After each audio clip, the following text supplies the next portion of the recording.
amigos! Boa tarde, hein? Salve, salve! Hoje é quarta-feira, dia 12 de fevereiro de 2020. Nós estamos ao vivo, diretamente aqui da redação do Terceiro Tempo, para mais uma live comigo, Frank Fortes, também com o Lucas Reis e com a sua participação através do Facebook e também do YouTube, canais onde nós estamos transmitindo neste momento no Facebook do Terceiro Tempo e no canal oficial do Milton Neves no YouTube. Para participar, você já sabe, né? Curtir, comentar e compartilhar a nossa transmissão com as suas redes sociais. Compartilhe aí, dá essa moral pra gente, porque aí também a gente vem aqui com novos amigos para discutir a nossa transmissão. Um abraço para o Chicão, ex-zagueiro do Corinthians, está sempre aí também acompanhando a gente. Falando em Corinthians, hoje é um dia importantíssimo para o Corinthians. Olha, para alguns pode até parecer exagero, mas não é exagero não. O Corinthians hoje basicamente está jogando, minimamente está jogando o semestre. Porque tem o Campeonato Paulista, no Campeonato Paulista a gente sabe que o Corinthians vai avançar, a não ser que aconteça uma tragédia aí no meio do caminho e tal. Mas do ponto de vista de competição, o Corinthians está jogando o semestre, eu diria até talvez a temporada. Por quê? Porque precisa inverter um resultado que não lhe é favorável, obviamente, senão não precisaria inverter, mas perdeu lá para o Guarani do Paraguai por 1-0 e hoje precisa de 2 gols de diferença para avançar de fase, para chegar à segunda fase eliminatória da Libertadores e pleitear assim o acesso ao grupo, que é o grupo B, né, o grupo do Palmeiras, na fase de grupos. Um empate, uma nova derrota, uma vitória por 1-0. Uma vitória por 1-0 na realidade leva a disputa para pênaltis. Mas se vencer, por exemplo, 2-1, aí dá a equipe adversária por causa do gol qualificado. Então o que acontece? Corinthians joga hoje basicamente a sua temporada. O técnico Thiago Nunes já está ligeiramente pressionado por 2 resultados negativos em uma semana. Então eu quero saber de você o seguinte: que impacto que o jogo de hoje pode ter na temporada do Corinthians, e se hoje é o dia da virada, se você acha que hoje o Timão vai virar para cima da equipe do Guarani do Paraguai e vai seguir na Libertadores. Arrisca aí um palpite? Manda então para a gente através dos comentários aí no Facebook ou então no canal do Milton Neves no YouTube, tá bom? Repasso essa pergunta para Lucas Reis, uma pergunta fácil, né, Lucas? Se a temporada do Corinthians ficaria comprometida em caso da não classificação na Libertadores, e se você acha que o Corinthians vai virar? Começa daí, tudo bem?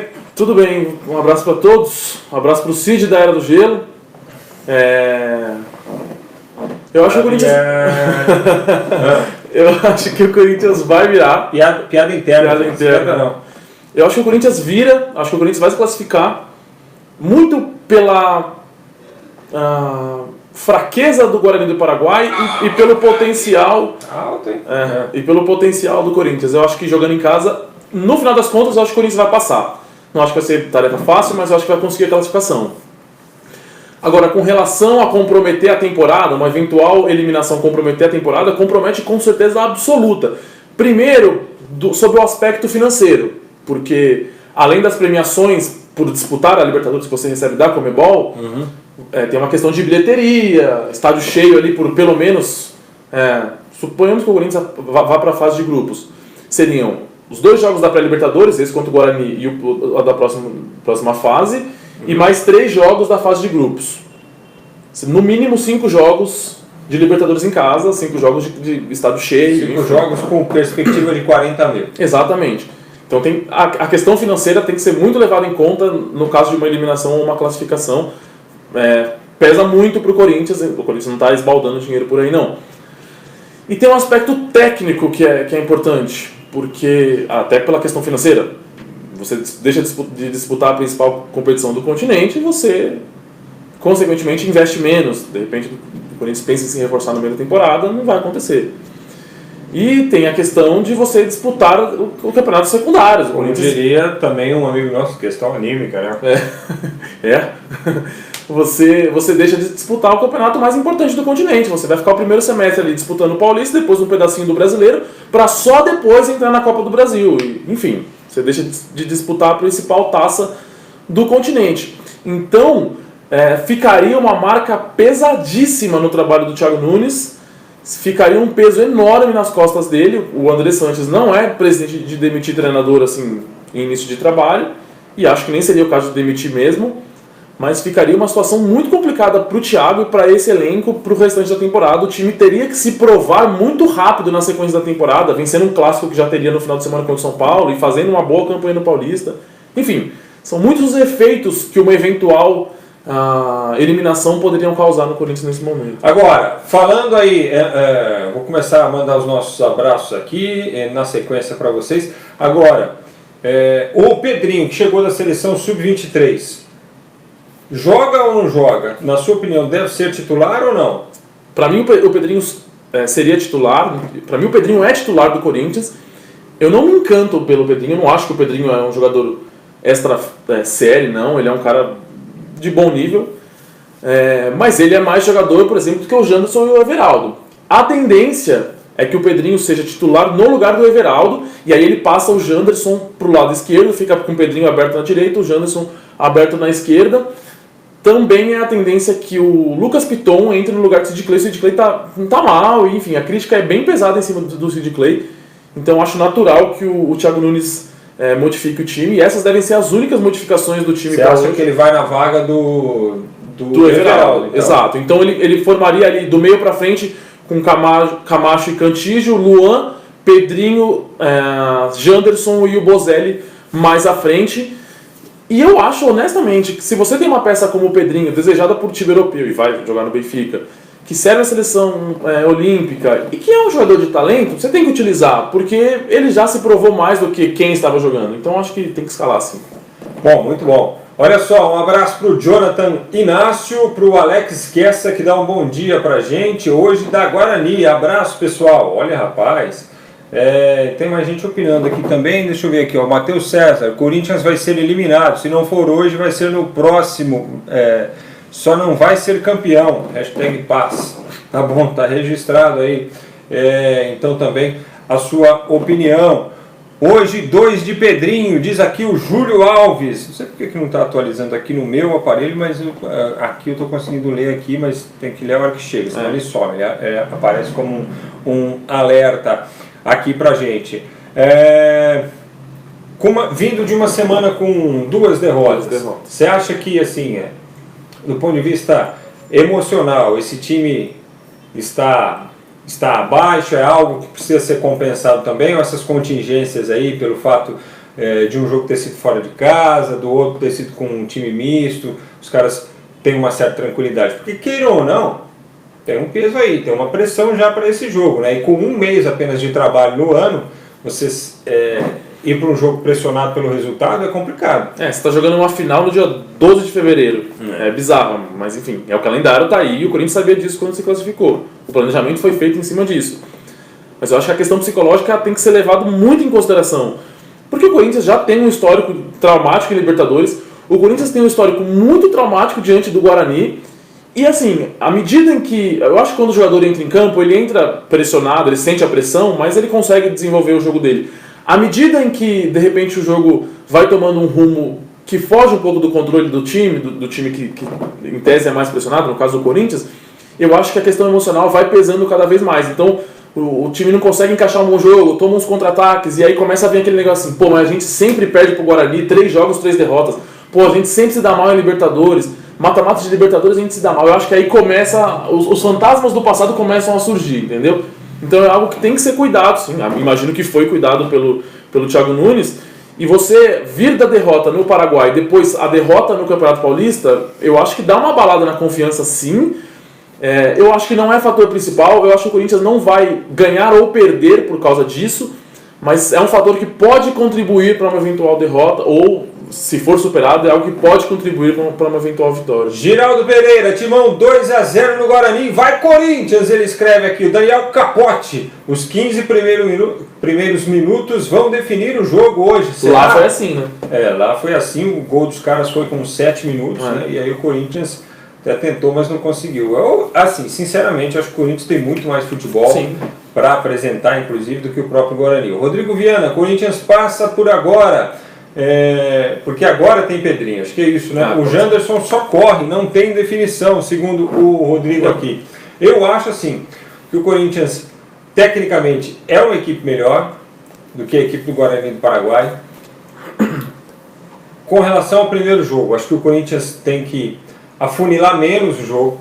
No jogo lá do Paraguai semana passada tentou muito trabalhar pelo meio, e aí estava tudo congestionado. Facilita a vida da defesa. Facilita a vida da defesa, e agora eu acho que assim, com o Pedrinho você tem essa possibilidade. Um jogador que já tem uma confiança maior do que o próprio Everaldo, do que o próprio Janderson para atuar num ambiente como a Arena, sob pressão, de 40 mil. O cara já está no seu 4º ano aí de profissional, apesar da juventude. Então, assim, está mais habituado a esse tipo de partida. Thiago Nunes veio com a balela aí na semana passada, não posso garantir que ele vai jogar, porque não conhece o meu trabalho, não treinamos juntos, não dá para garantir. Mas, de repente, com 2 derrotas aí na última semana, o Pedrinho parece que virou a salvação da lavoura. Sim. É o cara em que ele tem que apostar para tentar fazer as coisas darem certo para o Corinthians na Libertadores. E por quê que, de repente, o Pedrinho chega num dia e menos de 48 horas depois ele é a solução do time? Porque a solução do time, que veio para ser a solução do time em 2020, não foi bem lá no primeiro jogo e já sofre uma certa pressão também. Os torcedores já estão criticando o Luan, exigindo um pouquinho mais do Luan. Eu acho que esse fator também pesa um pouquinho mais para passar essa responsabilidade para o Pedrinho, Lucas. Sim, e o Luan, você sempre fala aqui que a gente cobra de quem tem algo para dar, né? E o Luan é um cara super talentoso. E custou caro. Está custando, né? Porque o Corinthians está pagando. O problema o Luan tem uma questão que é a seguinte. Ele me parece um cara meio alheio ao jogo, assim. Ele não é um cara tão ligado na partida, embora tenha muito talento. E o jogo de hoje não é jogo pro Luan. Pelo menos não é jogo pro Luan na função que ele está exercendo. Porque a gente imagina o seguinte, o técnico do Guarani, Gustavo Costas, falou ontem que é provável que o time jogue num 5-4-1. Ele vai povoar ali a intermediária de defesa com 150 jogadores. Como que o Luan joga entre as duas linhas, né? A linha de meio campo e a linha de defesa? É uma região que sempre está muito povoada, ele está jogando centralizado, e especialmente nesse jogo vai estar mais povoado ainda. Então ele vai ter que sair, ele vai ter que achar uma solução, ele vai ter que buscar um espaço, uma solução. Não é jogo para a característica dele. E ele está sendo muito cobrado. E aí, esse é o momento em que ele vai ter que provar que tudo bem me cobrar, tudo bem, eu vou assumir essa responsabilidade aqui, eu fui caro, eu fui a principal contratação da temporada, eu vou tentar resolver, eu vou me esforçar, vou mudar de posição, vou achar um espaço. Se ele fizer isso, de fato, ele vai cair nas graças da torcida, porque ele não conseguiu mostrar ainda. É no jogo desse tamanho, num momento importante como esse, que um cara dessa magnitude tem que aparecer. Sem dúvida. Olha aí, o Alessandro Henrique Bertazzi. Eu conheço o pessoal da família Bertazzi lá em Santo André. Não sei se é a tua área aí, Alessandro. Boa tarde. O negócio é o seguinte, vamos poupar o time para o Paulista, que é a única chance de ser campeão. Esquece Libertadores, Copa do Brasil, Brasileiro. Tudo que tiver o Flamengo, você esquece. Ué, mas tem Flamengo na Libertadores também? Na Libertadores só não tem no Paulista. Faz sentido. O Giraldo Pereira. Que corintiano... Eita! Olha o que ele escreveu. Corintiano FDP torcendo contra o próprio time. Não, o cara tá sendo bem humorado. Faz parte, Giraldo. Tranquilo. Quédate tranquilo, homem. Falando em espanhol ainda, hein? Bruno Oliveira, Timão 3-0 no Guarani. Corinthians vai pressionar os 90 minutos. Torcida vai apoiar até o fim. Aquele salve do México. Ei, viva México! Sueli Felipe Moura Moraes. Flamengo, kkkk, ganhou por sorte a Libertadores. Não vai ganhar nada esse ano. O juiz ajudou no pênalti do Emelec. Aí tá indo na do Luxemburgo já. E ainda deu um pênalti se jogando. Foi ali que o Flamengo cresceu na Libertadores. Só este ano não vai ter tanta sorte. Só que este ano já tem o chamado grupo ideal, né? Aquele grupo que foi formado e reforçado depois da chegada do Jorge Jesus, né? Então o Flamengo para mim é favoritíssimo a Libertadores. Bom, do Guarani do Paraguai dá para esperar alguma coisa? Se a gente passar para os outros tópicos. O famoso ônibus estacionado, como os ingleses falavam muito do Mourinho na época do Manchester United, né, do United, quando o Mourinho estacionava o ônibus ali na frente do seu gol, né, Park the Bus. E o Gustavo Costa já indicou uma verdadeira retranca de fato, 5-4-1, e vamos nos defender e tentar aproveitar os espaços que o Corinthians pode nos dar. Foi o que ele falou ontem na coletiva. O time do Guarani deve ser basicamente o mesmo, mas um pouquinho mais cauteloso do que foi no primeiro jogo, especialmente nos minutos iniciais. Tem um dado interessante sobre o Guarani. São 7 jogos em 2020. Nenhuma derrota, 6 vitórias e um empate. E, se eu não me engano, 3 gols sofridos apenas. Deve ter sofrido gol nesse fim de semana. Sofreu gol contra o Olímpia, se eu não me engano. E no primeiro jogo do ano também, se eu não me engano. Mas ele sofreu um gol aí, mas numa vitória por 3-1. Exatamente. E tem uma questão. Foi uma vitória por 3-1 e depois uma vitória por 4-2. O Corinthians, para se classificar, precisa fazer 2 gols de diferença no Guarani. A última vez que isso aconteceu foi no início de dezembro, a última vez que o Guarani perdeu por 2 gols de diferença. E a última vez que sofreu 2 gols foi nesse final de semana, num jogo acho que contra o Olímpia, mas que venceu por 4-2. Então, enfim, não adiantaria nada pro Corinthians esse placar, sairia derrotado. E o que eu estou querendo dizer? É um time que está sólido, assim, não é um primor técnico, mas que ele vem em ascensão. Os resultados são bons, a defesa tem funcionado. Então me parece um time muito sólido, pelo menos no seu campeonato local e no que disputou de Libertadores até aqui. Não vai ser fácil para o Corinthians, porque me parece ser um time acostumado a jogar dentro dessa característica mais defensiva, bem fechadinho e que sofre poucos gols. Então me parece que vai ser um jogo de bastante paciência para o Corinthians. Valzinho Lúcio, bom dia, 2-0 Timão, até o fim. José Neto, hoje é 3-0 para o Timão, vamos calar os secadores. Bruno Luz, o problema não são os jogadores, mas sim os comentaristas, pois vêm jogadores normais como Pedrinho e Luan, craques. O futebol brasileiro está tão pobre que quando aparece alguém um pouco diferente já pensam que os caras são craques. Bruno, alguém aqui, estou falando por nós, algum de nós aqui chamou ou Pedrinho ou Luan de craque em algum momento? Os comentaristas é algo muito abrangente, né? Você abrange assim, dá aquela generalizada e tal, né? Então, só para você saber. Pelo menos da minha boca e da do Lucas, que eu não me lembro. Eu falei exatamente o oposto do Pedrinho, inclusive. Falei que eu acho ele um cara mais bom. O Valzinho aqui, sou o Timão até o fim, 2-0, vamos, ele é de Belém do Pará. Viva Belém do Pará! Grande abraço para todos aí. Para finalizar o assunto Corinthians e Guarani do Paraguai, veja bem, 2/3 do programa falando do Corinthians contra o Guarani, hein? Olha como o Corinthians é relevante. Palpite para o jogo de hoje. O meu já está aqui já. 1-0 Corinthians e classificação nos pênaltis. Vai gostar de drama assim, hein?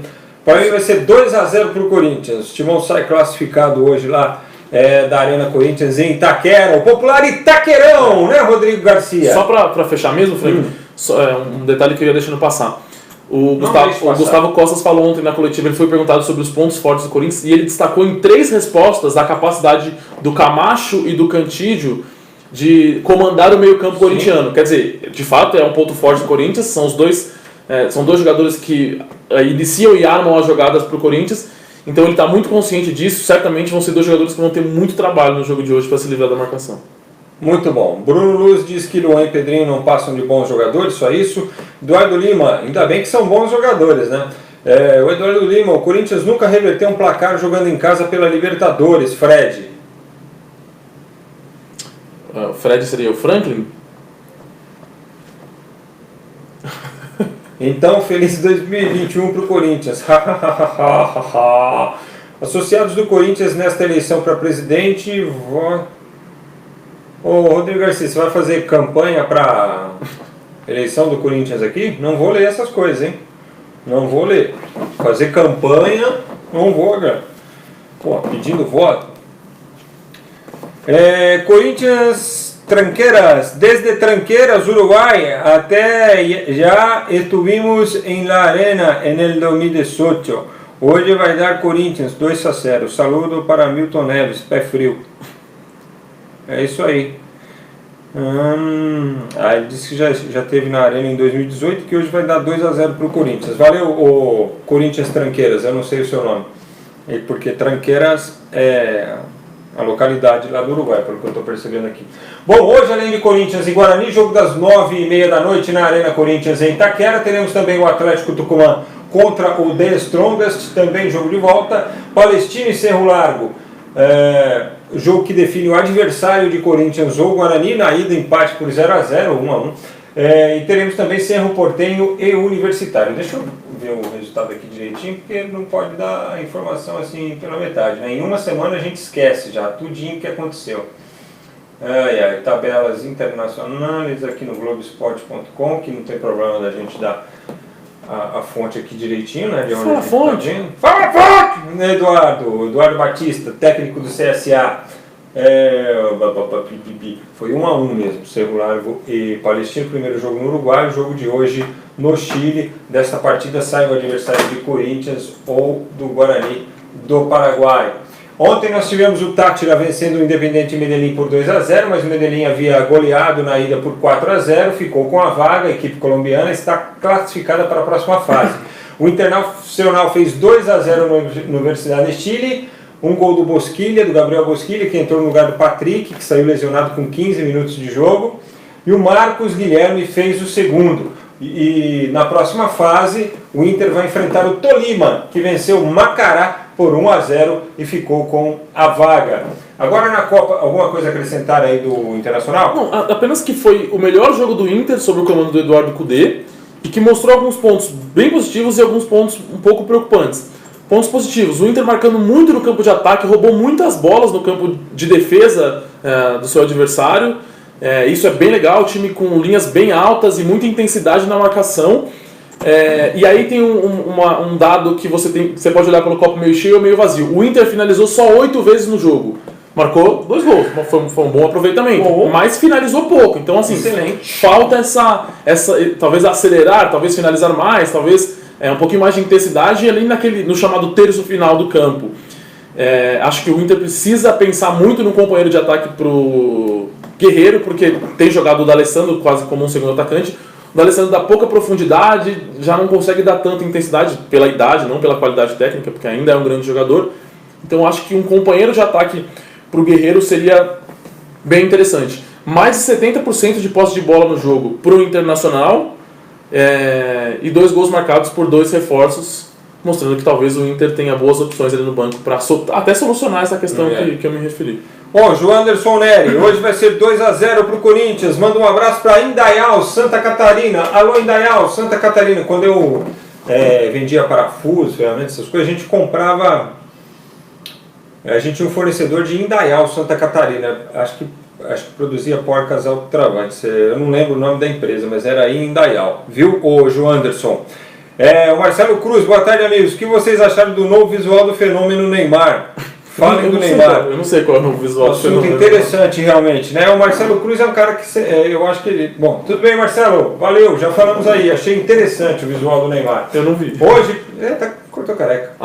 Hoje, pela Sul-Americana, tem Huachipato do Chile e Deportivo Pasto, Lanús e Universidade Católica do Equador, Bahia e Nacional do Paraguai e Llaneros contra o Liverpool do Uruguai. A gente vai falar, claro, do jogo do Bahia, só para dizer o seguinte: Bahia já foi eliminado da Copa do Brasil, andou tropeçando lá no Campeonato Baiano. Perdeu por Vitória, né, na última rodada. Perdeu o Bavi.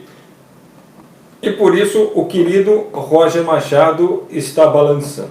Ele terminou o Campeonato Brasileiro em baixa, né? O Bahia acho que ficou uma sequência, se não me engano, de 7 jogos sem vencer, enfim. A diretoria segurou o Roger. E ele começa o campeonato dando essa oscilada, ele vai precisar se provar. Vai precisar se provar, porque senão daqui a pouco vai perder o cargo. Ontem, nós tivemos na Sul-Americana os seguintes resultados: o Argentinos Júnior e Sport Huancayo empatando por 1-1, o River Plate do Uruguai vencendo o Atlético Grau por 2-1, O Deportivo Cali fez 2-1 no River Plate do Paraguai e o Sol de América venceu o Goiás por 1-0. Foi a estreia do Goiás na competição, tem o jogo da volta semana que vem. Na Copa do Brasil, Vitória avançou com um empate contra o Imperatriz do Maranhão, time dirigido pelo Paulinho Kobayashi, ex-jogador do Santos. Empate por 0-0 e o Vitória se classificou. Hoje nós teremos muitos jogos aqui da primeira fase da Copa do Brasil. Deixa eu só destacar aqui Bragantino do Pará e Ceará, Bangu contra o Oeste. Acho que é a estreia do Anderson Moreira no Ceará, não é? Pela oitava vez. A reestreia. É isso aí. Teremos Brusque e Sport, o Brusque que quase eliminou o Corinthians aí, né? Tu te lembras? Nos pênaltis, não? Teremos também Altos e Vasco da Gama, o jogo será lá no Piauí. Campinense contra o Atlético Mineiro.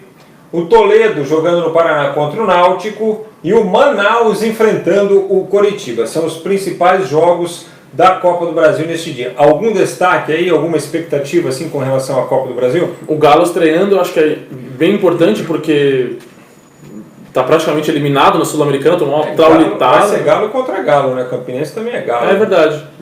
O Galo, no caso que eu estou me referindo, é o Atlético Mineiro. E a estreia do Vasco. O Vasco eliminado da Taça Guanabara, oscila, joga mal, joga menos pior, joga mal, joga menos pior. Tem que ficar de olho porque um fracasso, um eventual fracasso na Copa do Brasil balançaria o Abel de uma forma absurda. Mas enfim, acho que os dois devem passar, tanto o Atlético quanto o Vasco devem passar. Bruno Luz, 3-1 para o Corinthians, jogo muito difícil, mas o Timão vence. Michel Ângelo Lopes, vão secando, antizada. 3-0 Timão, fora o baile do Pedrinho. Olha, baile do Pedrinho, hein? Bom nome para um forrozinho. Vem pro baile, vem pro forró do Pedrinho, baile do Pedrinho. Marcelo Cruz, quem será o atacante que vai ser o parceiro do Neymar na Copa? Será o Vinícius Júnior? Quer saber mesmo? Vou olhar aqui a minha previsão. Aqui, ó. Vai ser o Caio Jorge. Caio Jorge vai ser, tá vendo? Já tá definido isso, hein? Aqui, ó, eu vi no e o que você achou da contratação do Adebayor pelo Olímpia, um togolês de 35 anos que chega para ser uma das atrações? Isso aí é legal, cara. Uma atração aí para Libertadores da América, está no grupo do Santos. Sim. Então, assim, a gente já tem a possibilidade de poder assistir o Adebayor aí, no Pacaembu, na Vila Belmiro, onde o Santos manda. Eu vou falar pra você, se eu sou um fanático por futebol, é uma atração. Pô, eu vou me coçar. Sabe qual vai ser o ataque? Quer dizer, não sei se o treinador vai escalar, mas enfim, é possível que o ataque...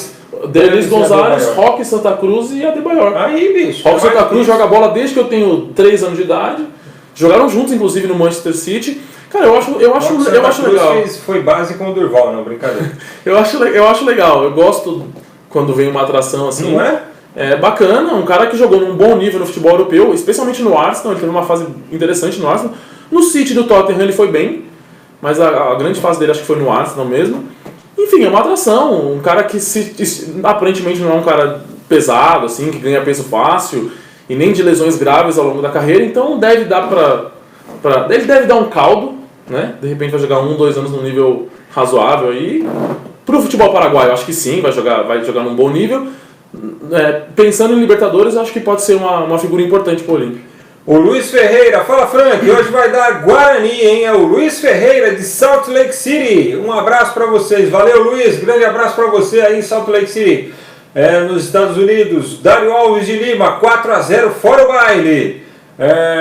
O Bruno Vinícius Júnior está evoluindo, mas precisa treinar muitos fundamentos, chute, passe, etc. É bem observado. O Rodrigo finaliza melhor que o Vinícius Júnior. O Dário Alves de Lima, vai faltar secador nas lojas hoje, hein? Ai, que barato. Olha só, a gente está falando do grupo do Santos na Libertadores. Santos conseguiu um grande reforço aí, né? Estender o vínculo do Jefferson Soteldo até o final de 2023. Já parou com aquela história também, aquele assédio do Atlético Mineiro. Pelo menos essa aí foi um gol aí do Santos, né? Um bom trabalho do William Tomás. O Santos ficou calado durante toda a novela, né? Não se manifestou, o Rocha Pato pressionou o Santos, porque o Rocha Pato interessava muito. O Atlético tentou seduzir o jogador e pesou a vontade do jogador e o bom trabalho do William Tomás no trato ali nas negociações com os empresários do Soteldo. Acho um bom reforço para o Santos. Soteldo foi, se não o melhor jogador do Santos em 2019, foi um dos 3 melhores. É um jogador muito decisivo, foi o melhor jogador de lado, na minha visão, o melhor jogador de lado de campo no Campeonato Brasileiro passado. E, enfim, é o cara diferente que o Santos tem. É o jogador mais talentoso, ali tem o drible, tem o 1 contra 1, vai muito para a linha de fundo, tem essa jogada de voltar para o meio para bater em diagonal. Acho um ótimo investimento do Santos. Eu só acho o seguinte, é o momento, tudo bem, o Santos ficou calado, o Pérez não se manifestou, eu acho que em alguns momentos é até melhor que o Pérez não se manifeste, porque ele fala muita besteira. Como diria o Romário, calado é poeta. Exatamente. Mas eu acho que seria importante que o Pérez aparecesse nesse momento agora para explicar a negociação, para dizer, vai custar tanto, o Santos vai ter que investir tanto, para dar quase que uma prestação de contas, entende? Falar, olha, o que a gente deve pro Rocha Pato é isso, ou não deve nada pro Rocha Pato, a gente tem atrasado com o jogador tanto, ou não tem nada atrasado com o jogador, não tem nada atrasado com os empresários, esclarecer todas aquelas histórias que quase fizeram o jogador sair do Santos. Porque o torcedor fica nessa, assim, e assim, renovou, parece que está tudo resolvido, todos os problemas do clube estão sanados. Não estão sanados, o clube continua problemático e o Pérez precisa explicar, ele precisa dar satisfação para o torcedor, ele precisa resolver a situação e explicar para o seu torcedor. Muito bem, é isso aí. O Santos que no final de semana tem compromisso pelo Paulista contra a Ferroviária, o Palmeiras também só vai jogar pelo Paulista no final de semana, né? Estreia do time no gramado sintético do Allianz Parque, onde aliás treina hoje. São Paulo também está se preparando, tem o Majestoso no sábado, jogo contra o Corinthians, sábado 7 da noite no estádio do Morumbi. O São Paulo aí com um saláriozinho em atraso, prometeu aí em 10 dias resolver a situação. O salário venceu na sexta-feira, viu gente? Não é assim, tem meses de atraso. Tem alguns jogadores com direitos de imagem atrasados também, e aí sim, 1 mês, 2 meses, não sei qual que é a situação, mas com relação ao salário CLT, venceu na sexta-feira e eles pediram um prazo maior. Esta situação de momento do São Paulo. É que no São Paulo isso foi, tempos atrás era impensável, né? Então quando o São Paulo atrasa uma semana, a proporção é muito grande, porque não era normal até pouco tempo atrás. A pergunta é, se São Paulo ou Corinthians, se um dos dois sair derrotado no clássico, dependendo do que aconteceu hoje no jogo do Corinthians, poderemos ter o primeiro treinador dos grandes clubes brasileiros demitido em 2020? Não, porque o Alberto Valentim já foi demitido. Tem o Botafogo. O primeiro treinador dos grandes clubes paulistas demitido? Não sei, viu? Eu não sei. É uma situação para a gente debater aí nas próximas lives. Sim. Acho que é bom até a gente esperar o resultado de hoje. Porque o resultado de hoje é decisivo. E é uma boa pauta para a gente discutir nesta quinta-feira. Porque entre o Thiago Nunes e o Fernando Diniz, eu diria que hoje, até pelo tempo de trabalho, o Fernando Diniz, ele tem uma, digamos assim, ele tem uma vidraça maior aí. Então você imagina o seguinte cenário: o Corinthians perde hoje. Aí o torcedor de São Paulo fica grandão. Vamos pro clássico. Chega no clássico, toma uma traulitada. 3-0 pro Corinthians. São Paulo tem 78% de posse de bola e toma 3-0 do Corinthians. A diretoria vai segurar o Fernando Diniz? É difícil. E a mesma coisa ao contrário. Chega lá, o Corinthians perde hoje, chega no clássico e perde também pro São Paulo. Será que o Corinthians vai ter... O Andrés vai ter culhão suficiente para segurar o Thiago Nunes? É um fator para a gente ficar de olho e para debater com cuidado, buscar informação, porque pode ser que nesses cenários aqui, desses supostos cenários colocados por nós, pode ser que gerem algumas mudanças importantes. Marcelo Cruz, falem com o Milton Neves para ele realizar o meu sonho de conhecer o Neymar ou o Denilson Show. Forte abraço, outro abraço para você, Marcelo. O Messi Soares, mande um abraço para a galera de Porto Seguro, na Bahia. Alô, Porto Seguro, aí lugarzinho bom, hein? Grande abraço para todos aí em Porto Seguro. Você foi para Porto Seguro na sua festa de formatura do colégio? Não. Festa de formatura de colégio não. Meu colégio não era para isso não, colégio estadual, pô. O meu também. É o seguinte, galera, a gente volta amanhã para falar mais sobre o jogo do Corinthians contra a equipe do Guarani do Paraguai. O pessoal quer que fale de São Paulo, Palmeiras hoje aqui. O Rodrigo Garcia fica pedindo aqui para falar do São Paulo. Que isso, pô? O assunto aqui é Corinthians hoje, mano. Os caras nem jogam, pô. Tá? E amanhã a gente volta a falar mais do Timão e discutir aí como é que vai ficar a sequência de temporada para os times brasileiros. Lembrando que a gente analisa também os resultados de Copa do Brasil, Sul-Americana, demais jogos de Libertadores. Valeu! Grande abraço para todos, obrigado pela audiência, pela paciência e até mais. Valeu, Lucas. Valeu, Frank, abraço a todos, pro Cid do Era do Gelo, pro Nando Reis e pro Dedé Santana. Viagem.